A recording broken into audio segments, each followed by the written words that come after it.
Hello YouTube, it's your boy Josh FX. Welcome back to another great YouTube video. So today guys, I want to talk about how to read price like a professional day trader. Today I'm going to do much more on technical analysis. So if you're not this channel, make sure to subscribe guys. Not forget subscribe to the YouTube channel. It's going to take you only 1 second of your time. So the topic of today is how to read price like a professional day trader, or the psychology behind price. Now we have what you call the market. We have the market, and the market is formed by two forces. Two forces, as you know, it's formed by forces A, the buyers, and two, we have the sellers. So the buyers and the sellers make what we call the market. So these are the two forces that we have in the forex market. Now, this special way I'm going to show you guys on how to read this price. It's going to be much more helpful for to use psychologically. Like, it's going to show you on how you're supposed to react. Like, it's going to solve much more of your problems. Like, how can I put this? Like revenge trading, the problems that you have, like revenge trading, because you're going to understand deeper on how price usually is. Like, you not accepting losses, you see. So it's going to help you to deal with to solve those kinds of problems. So as I said, we have the sellers, which make up the market. We have these two forces. So as you said, we have the buyers and the sellers. A, buyers, and B, we have the sellers. So when a seller, a buyer and a seller, when they come together, that is when they come together, they form what you call a market. So that's simple how it is.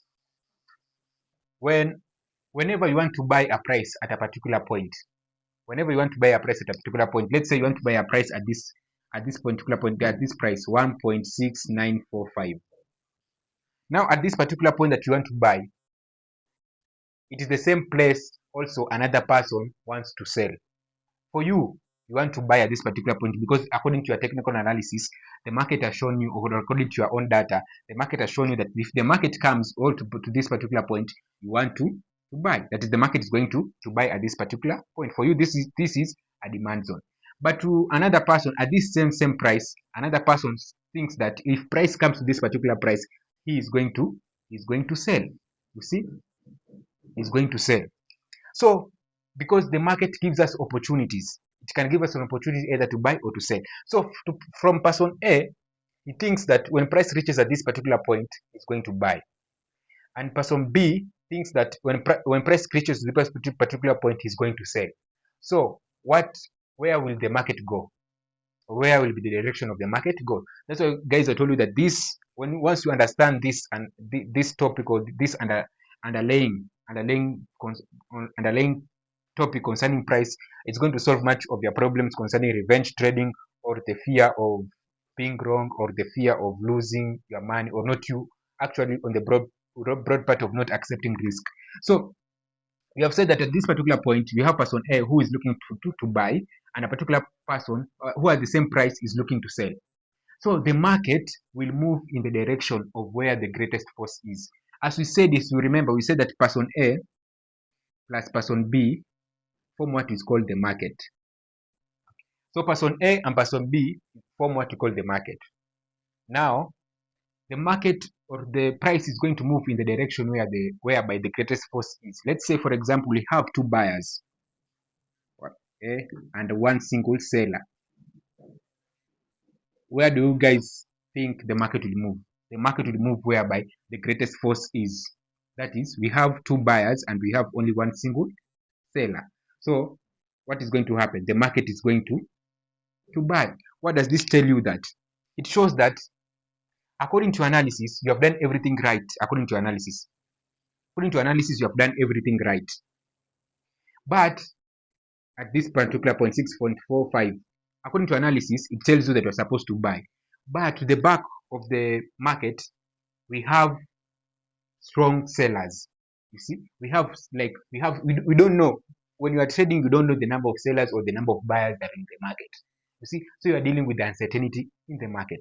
So when you as a buyer, for example, you my viewer, you as a buyer, when price is coming to this point and you're looking to buy at this particular point, there is another person somewhere, maybe in Northern Korea, is looking to sell at this particular price. And the uncertainty that we have here is we don't know the number of buyers or the number of sellers that are consisting at this particular level. Because if the market is not moving upwards or downwards, then it's consolidating, meaning that the number of buyers and the sellers are equal. But if the market is moving upwards, it shows that the number of buyers are many and the number of sellers are less. So at this particular point, you as a buyer, you're looking to buy at this particular point, but there's another person somewhere who also thinks that this is the point for him to sell. So where will this market go? As I told you guys, the market will go in the direction where the greatest force is. And that we usually don't know whether the number of buyers or sellers are there in the market. So what we usually do, we usually tend to act on our own beliefs.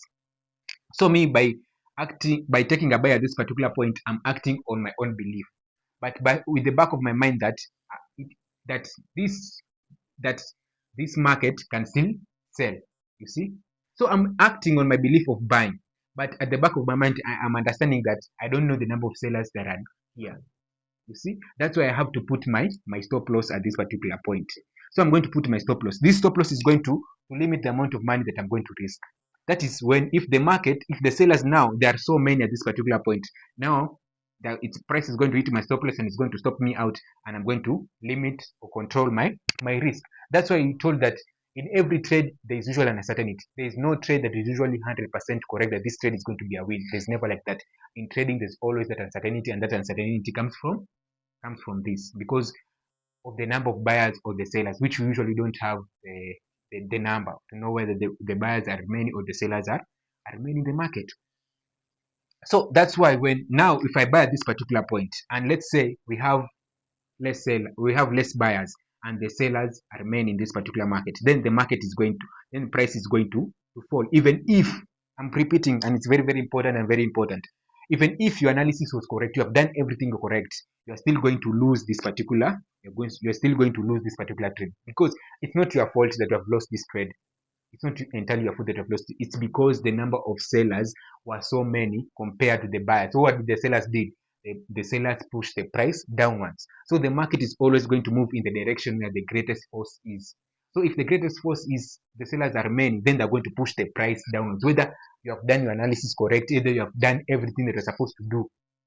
You see, so there's nothing. It's beyond your control. So in trading, you have things that you are in control and things which are not in your control. So guys, I hope you have understood. Let me explain it.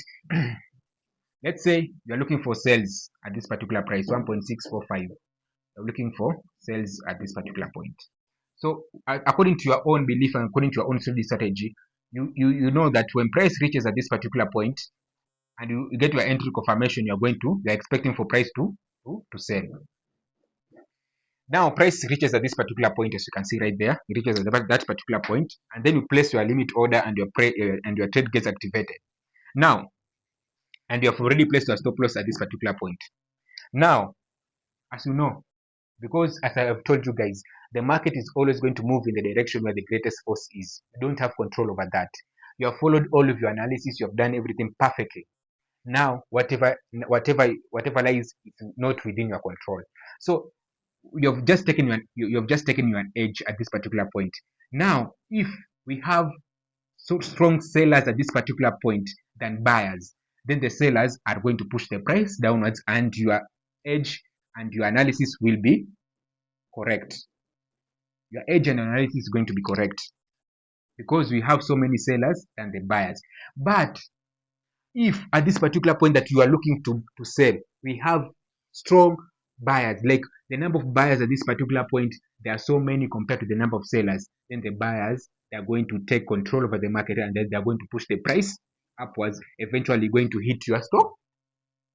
Then eventually going to hit your stop. So as you can see right now, you can never judge your trade based on only one single trade. That's why do you have to revenge trade when you understand this? There's no reason, because you understand that you have no control over that. You are just acting on beliefs.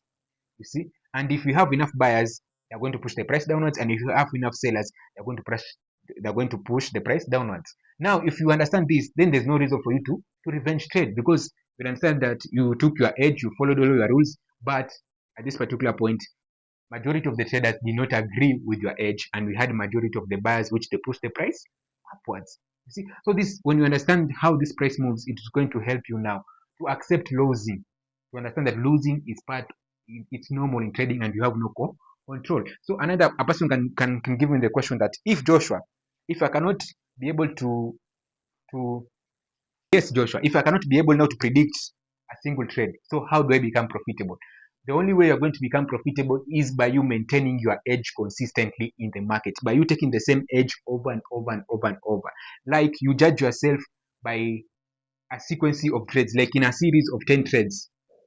You judge yourself in a series of 10 trades. So I've told you that you cannot judge the outcome of a single trade, but you can judge your profitability based on a series of 10 trades, whereby in this sequence, whereby you can win 6 trades and lose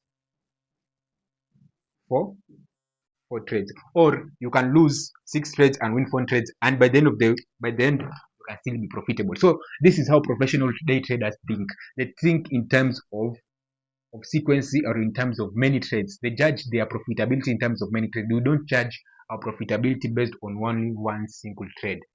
You see, that's what I've told you guys, and that's how the psychology behind price usually move. If we have enough buyers at a particular point that you want to sell, even let's say for example on a supply zone, and we have enough buyers, whether that supply zone is strong or not, the buyers at that particular point are going to push the price upward. So the market will always move in the direction where the greatest force is. And to us traders, we usually don't know the number of buyers or the sellers when we are trading. You see, we don't have that within our control. So what you are supposed to do, you are always supposed to act on our edges, whether we think it's going to work or not. And that's this uncertainty that is usually in trading, whether you like it or not. A single trade will not determine, you don't have the power to determine whether it's going to work or not, guys. So once you understand that, and what I've told you, taught you, it's going to be so much easier for you to avoid this, making to stop reacting emotionally, because you know that majority, you can't predict a single trade. It can either be a win or a loss. You see, that's the outcome of any given single trade. But in a given series of trades, like 10 trades, you can have 6 trades and lose 4 and end up being profitable, or you can win 4, you can win 4 trades and lose 6 trades and end up being profitable. That's how thinking in probability is. So guys, I hope you have understood how price moves and how you as a trader are supposed to think when you are reacting to price. You see, so it doesn't matter how your edge is, you can do everything right and still lose. And the reason why you're losing is not because your edge has stopped working, it's because the number of buyers or the number of sellers at that particular point was stronger than your analysis. For you, you believe that at your supply zone the sellers are going to be strong and you're going to sell, but another person somewhere, then he shifts the balances, making the buyers to be strong, ending up you to be stopped out. So the market will always move in the direction where the greatest force is. So guys, if you have found this video to be very helpful, make sure you hit the subscription button. It's your boy Josh FX. See you in the next video.